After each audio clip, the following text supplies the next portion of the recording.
सत श्री अकाल, राम राम, आदाब, नमस्कार, what ever you feel connected with. आज हम शुरू करने वाले हैं अध्याय 5 क्लास 9 की जीवन की मौलिक इकाई के पृष्ठ निहित प्रश्नों को। तो चलिए शुरू करते हैं और देखते हैं कि ये प्रश्न जो है वो उसे कैसे डील किया जाए, और अगर एग्ज़ाम में आ जाए तो अगर आप याद करके करके भी ना जाए तो उसे कैसे डील करेंगे और कैसे लिख के आएंगे। तो चलिए शुरू करते हैं।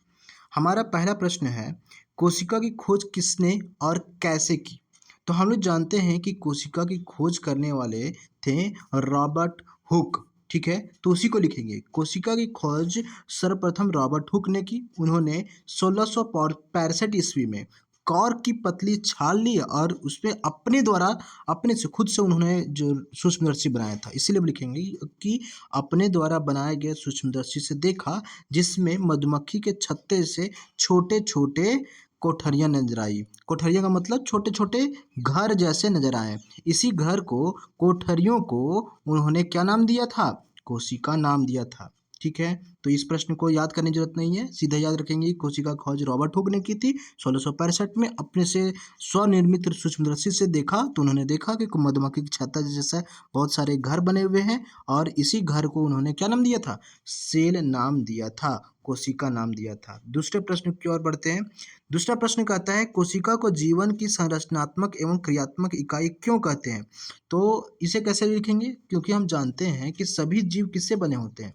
कोशिकाओं से बने होते हैं, तो वही लिखेंगे। सभी जीव का शरीर कोशिकाओं से बना होता है, इसलिए इसे जीवन की संरचनात्मक इकाई कहते हैं। सभी संरचनात्मक इकाई मतलब क्या है? बेसिक फाउंडेशन क्या है? बेसिक, जैसे घर बनाते हैं तो ईंटा कैसे होता है, तो ईंटा को संरचनात्मक इकाई कहेंगे। एक जीवित कोशिका को वो सभी मूलभूत क्रिया जैसे श्वसन, पाचन, उत्सर्जन कोशिका की सहायता से करती है।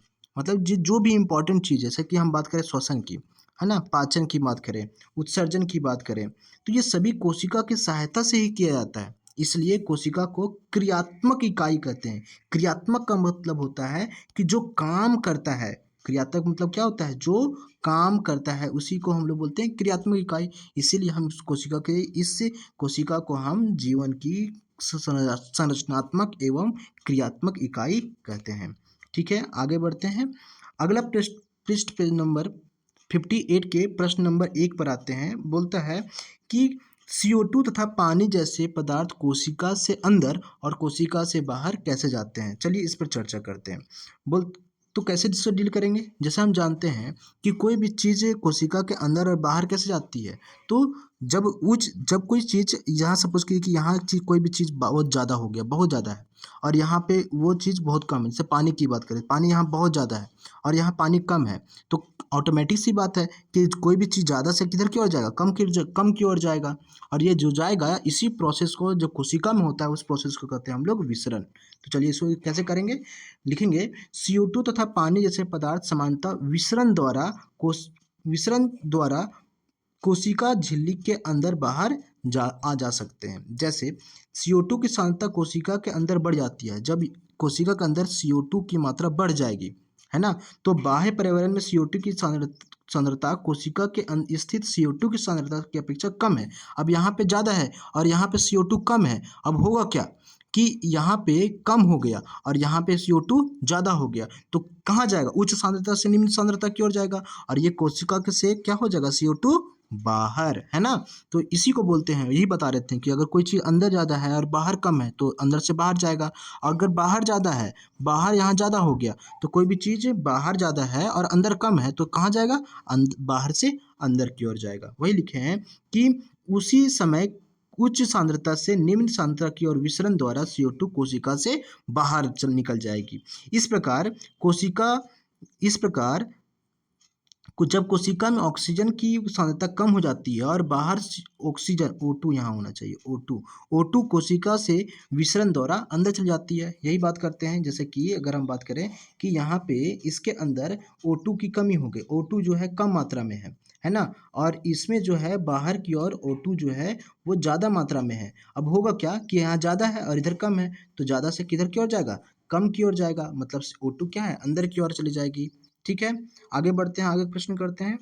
आगे का प्रश्न कहता है, प्लाज्मा झिल्ली को वर्णनात्मक पारिगम झिल्ली क्यों कहते हैं? तो हम बात किए थे कि कोशिका झिल्ली जो होती है, मान के चलते हैं कि ये कोशिका झिल्ली है, तो कोशिका झिल्ली का एक गुण होता है, यह कुछ ही चीज़ों को अंदर जाने और कुछ ही चीज़ों को बाहर जाने देती है। सभी चीज़ों को अंदर बाहर नहीं जाने देती है ना? और इसमें हो सकता है कोई कोई बैक्टीरिया हो या फिर कोई ऐसा चीज़ हो जो हार्म पहुंचा रहा हो, तो उसे उन सभी चीज़ों को तो अंदर नहीं जाने देगा, इसलिए वो बाहर ही रोक देता है। वांछित उसी चीज़ को हम लिखेंगे कि इस तरह कोशिका प्लाज्मा झिल्ली एक ऐसा गुण होता है कि वह कुछ चुने हुए पदार्थों को कोशिका के अंदर और कोशिका के बाहर जाने देती है। इस तरह प्लाज्मा प्लाज्मा अवांछित पदार्थों को रोक देती है, इसलिए इसे वर्णनात्मक पारिगम झिल्ली भी कहते हैं। ठीक है, आगे बढ़ते हैं। अगला प्रश्न कहता है कि क्या आप क्या अब आप निम्नलिखित तालिका में दिए गए रिक्त स्थानों को भर सकते हैं जिसमें कि प्रोकैरियोटिक और यूकैरियोटिक कोशिकाओं में अंतर स्पष्ट कर सके? तो चलिए इसी चीज़ को हम लोग जो प्रश्न में जो पृष्ठ में दिया हुआ प्रश्न है उसको भरते हैं। देखिए, हम जानते हैं प्रोकैरियोटिक और यूकैरियोटिक में अंतर। प्रोकैरियोटिक क्या होता है? जिसका साइज बहुत ही छोटा होता है। प्रोकैरियोटिक बहुत ही छोटे होते हैं, है ना? जो छोटे होते हैं, साइज कितना होता है? तो 1 से लेकर 10 माइक्रोमीटर तक होता है। अगर हम बात करें यूकैरियोटिक को, तो यूकैरियोटिक जो होते हैं बड़े होते हैं। केंद्रकीय क्षेत्र अगर बात करें तो केंद्रकीय क्षेत्र यूकैरियोटिक क्योंकि बहुत ही छोटे हैं, तो जो केंद्रक जो होता है इसमें अस्पष्ट केंद्रक झिल्ली मौजूद नहीं होते हैं। वही लिखे हैं कि अस्पष्ट केंद्रक झिल्ली मौजूद होता है ना? इसमें देखिए केंद्रकीय क्षेत्र स्पष्ट रूप से चारों ओर केंद्रकीय झिल्ली से घिरा हुआ रहता है। आगे बढ़ते हैं तो इसमें बोलता है कि और इसे क्या कहते हैं? इसे केंद्रकाय कहते हैं। क्रोमोसोम की बात करें तो इसमें एक क्रोमोसोम होता है, इसमें क्रोमोसोमों की संख्या एक होती है, इसमें क्रोमोसोम की संख्या एक से अधिक होती है। चौथा जो अंतर है वो है कि कोशिका झिल्ली युक्त कोशिका अंगक प्रेजेंट अनुपस्थित होते हैं। इसमें झिल्ली युक्त कोशिका अंगक अनुपस्थित होते हैं, तो इसमें क्या होगा कि कोशिका जो है कोशिका के अंदर झिल्ली युक्त कोशिका अंगक उपस्थित होते हैं। ठीक है, आगे बढ़ते हैं अगले प्रश्न की ओर। अगला प्रश्न कहता है कि क्या आप ऐसे 2 अंगकों के नाम बता सकते हैं जो अपना आनुवंशिक पदार्थ रखते हैं? तो हम लोगों ने बात किया था कि माइटोकॉन्ड्रिया जो है और प्लास्टिड जो है, माइटोकॉन्ड्रिया और प्लास्टिड 2 ऐसे अंगक हैं जिसके पास अपना आनुवंशिक गुण होता है, अपना डीएनए होता है, अपना डीएनए और अपना राइबोसोम होता है, अपना राइबोसोम होता है। 2 अंगक ऐसे हैं जिसके पास अपना डीएनए और अपना राइबोसोम होता है। ठीक है, आगे बढ़ते हैं। अगला प्रश्न कहता है कि यदि किसी कोशिका का संगठन किसी भौतिक अथवा रासायनिक प्रभाव के कारण नष्ट हो जाते हैं तो क्या होगा? तो अब हम इस बारे में पढ़ चुके हैं कि अगर कोशिका जीवन की क्या है? सबसे छोटी इकाई है जो सभी जीवित कार्यों को करने में सक्षम है। अब अगर किसी भौतिक या रासायनिक क्रिया प्रभाव के कारण कोशिका का संगठन नष्ट हो जाता है तो होगा क्या? तो कोशिका के सभी कार्य जैसे श्वसन, पोषण, उत्सर्जन आदि प्रभावित होंगे और कोशिका जो है अपना कार्य नहीं कर पाएगा और वो नष्ट हो जाएंगे, जिससे जो जीव होती है वो जीव की मृत्यु भी हो सकती है ना? ये अगर कोशिका काम करना ना बंद कर दे तो कुछ जीव को क्या हो सकती है? मृत्यु भी हो सकती है। ठीक है, आगे बढ़ते हैं। आगे प्रश्न कहता है कि लाइसोसोम को कोशिका की आत्मघाती थैली क्यों कहते हैं?